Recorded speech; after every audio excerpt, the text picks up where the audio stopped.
All right, so what we're going to do is we're going to put on a set of Tein Flex Z coilovers on my FRS. It's going to be the same for BRZ 86 of the current generation. What I'll do is I will kind of go through the process of doing this. Do remember, whoever does this, I'm not a mechanic. I'm just a hobbyist. This is what I do for fun. So do all this at your own risk. I cannot be held liable for any damage that you may cause to your vehicle or to others. So what you want to do, once you have your coilovers out of the box, everyone says you want to take and use an anti-seize on your threads for your collars in the bottom part of the strut. That'll prevent it from seizing up. If you live in an area that has like a lot of salt or a lot of inclement weather, you'll want to do this. I don't really have that. I have a work vehicle, so I don't need to daily drive the car, but I'm still going to do it just to protect the coilover. So now I have the coilover. I have anti-seize on it. I've adjusted the preload. I've also adjusted the rod height. I'm going to allow myself another inch to go lower if I so desire.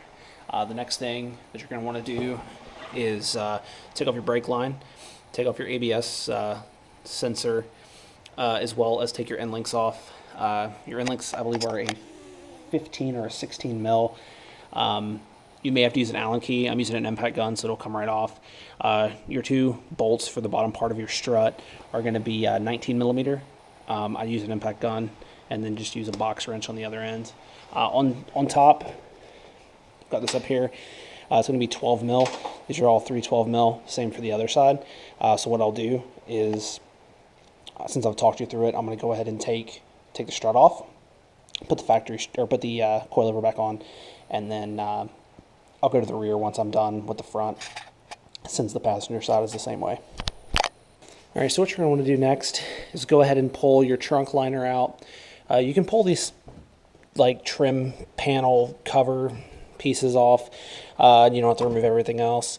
Those are two 14 millimeter bolts. Down here, I've already got this coil in. You have your sway bar end link, which is a 14 millimeter, and then you have the one that goes through the strut and the one that goes to the rear hub assembly. What I recommend is going ahead and taking the third bolt off. It'll make it way easier to take this bolt right here off versus just trying to finagle it with taking just the end link and the strut itself. All right, YouTube, so I got the coilovers on the car. Initially, I left about an inch in the front, about an inch and a quarter in the rear.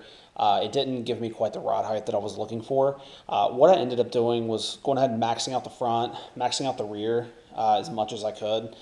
I need to adjust the preload just a little bit because this side does set a little bit lower than the other, even though they measure the same, as well as there's the same amount of threads left. So overall, I'm pretty happy with it. I'll do a video riding in the car. It actually rides pretty well. I have the dampening adjustment is set 3 clicks from all the way soft, which rides really, really nice. Still got to get an alignment, but overall it's pretty good. I marked everything as well. I didn't really say about doing that in the video, but the top part of the bolt on the front suspension, they're a camber bolt, so actually one side of it actually sits out further, so you can adjust the camber just a little bit. It's a factory thing. A lot of the Subarus have them. I marked that so I could get my camber as correct as possible in the front. The rear does have a little bit of negative camber, not much, maybe a degree, maybe 2 degrees. Nothing that's going to wear it out. The suspension was like that with the Tein S-Tech springs, so they haven't had any wear issues. I had those on for about 5,000 or 6,000 miles. Like I said earlier in the video, I don't daily drive this that much. I have a work car. I drive that to work.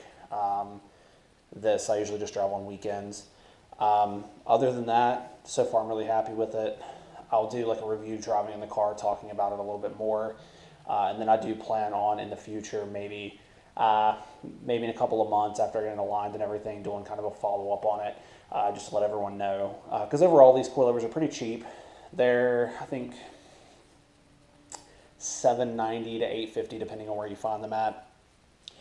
I got mine on sale on Labor Day. I had two blown front struts. The rear strut was blown. So overall, I'm not complaining at all over the cost, as well as, I mean, they're made in Japan. Some of the other coilovers, some of the other big name coilovers aren't even made in Japan, and they're, you know, $1,000. So far, very happy with it. Would recommend. And then what I'll do is I'll also do some better photos and things like that in the next video, in the daylight where it's not in my garage. I know the lighting in here is pretty decent, but it's, at 10 o'clock at night, it doesn't, it's not going to be great outside.